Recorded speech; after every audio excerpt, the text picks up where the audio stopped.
We know that all citizens have some fundamental rights. The responsibility to protect these fundamental rights is on the state. Along with this, the state is also responsible for welfare and development of all the citizens. Here, when we say state, it does not mean the different states of the country, like Rajasthan or Maharashtra. Here, the state means the system that is there to run the entire country. Generally, we use the word government to refer to state, but the right word actually is just state.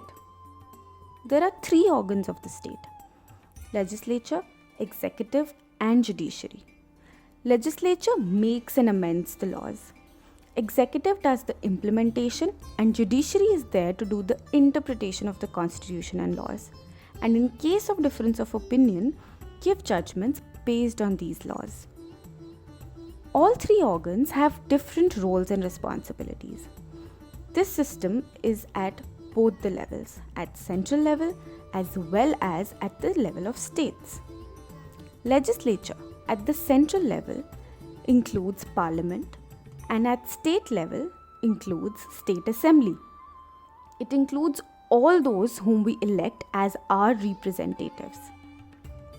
Executive at the central level includes prime minister, council of ministers, and all the central departments, while at the state level it includes chief minister, council of ministers of states, and all the state level, district, and taluka level departments.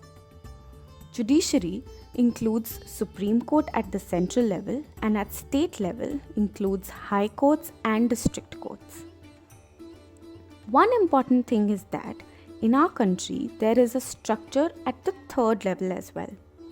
In rural areas it is panchayat, and in urban areas we have municipal corporation.